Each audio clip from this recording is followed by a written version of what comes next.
sometimes people ask me, why is it that I do this conflict work? How do I trust that conflict situations can resolve? And so it's actually very personal. Uh, I grew up, let's say my childhood was rough, let's put it that way. And, uh, and one of the people who contributed to its roughness was my mother. And uh, when I started working on myself in my 20s, I came to my mother and I said, hey, let's work this stuff out. You did this and this and this, and that wasn't all right. And anyway, we had these conversations over years. And the reason we had them over years was number one, she didn't want to apologize. She just made justifications. She said, oh, my childhood was bad because of this and that, and my mother did this to me. That's why I was like that I was, which didn't really feel like an apology to me, um, or didn't really feel like she was taking responsibility.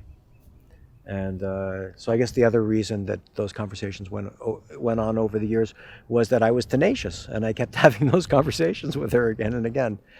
And then finally, after a while, I was like, well, maybe I don't want to actually uh, have those conversations anymore. There's an idea in process work that if somebody accuses you of something, it's generally a good idea to find the 1% that's true in what they're saying. That can kind of help resolve a conflict. But my mom wasn't really versed in that very well.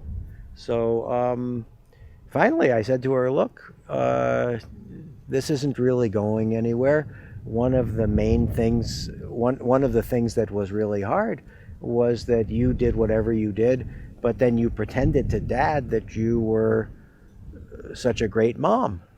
So actually, I would like to have a conversation with me and you and dad about what my childhood was actually like.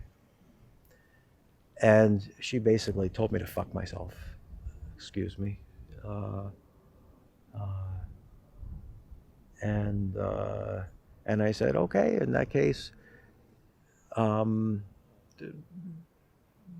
maybe we shouldn't have any relationship anymore. And then she got really nasty. And then the ball was in her court. And then finally she said, okay, let's have that conversation, which I was very appreciative about. And we ended up having a conversation like that. And uh, amazingly enough, she thanked me for it afterwards. A month later, she called me up and she said, thank you. Actually, my relationship with your father has never been better because I have been hiding my whole life. I've been pretending my whole life.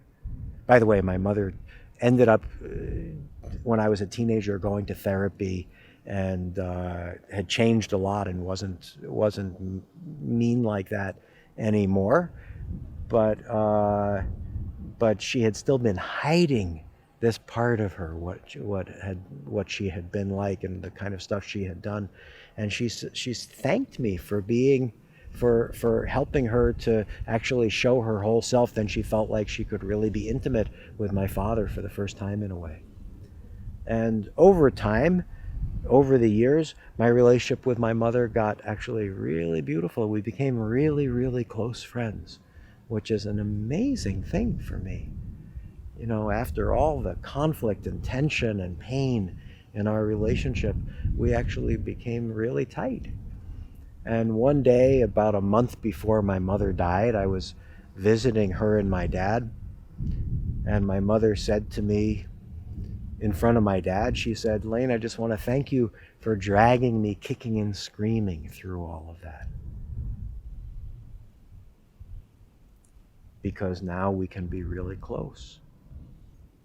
And so I gave her a hug. And then I turned to my dad and I said, okay, Dad, I guess you and I are going to have to work on our relationship before you die. And he's like, what are you talking about? He's like, well, yeah, we might have a few things to work out as well. And he was like, ugh, and he went back to his paper, you know. But actually, tell you the truth, my mom died about a month later, and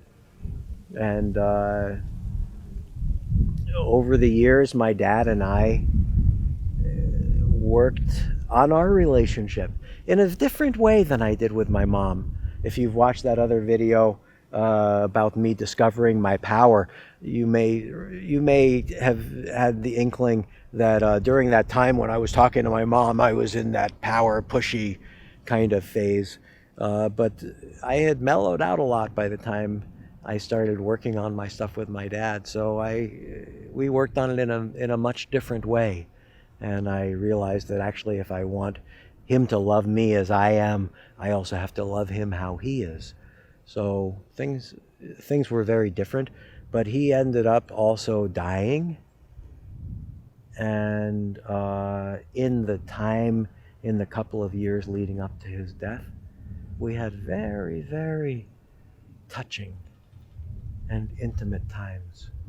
And actually, uh, shortly before he died, he actually even told me he loved me, which was amazing and beautiful. So,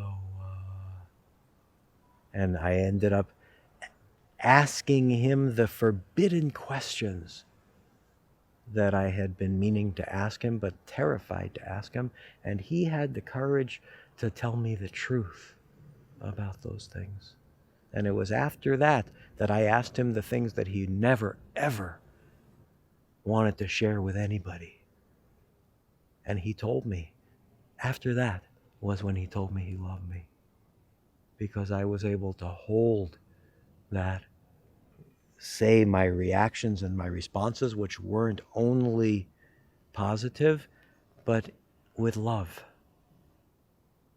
So things can change. And I know not everybody can do that. Not everybody can do that with their family, but I feel really lucky to have been able to do that.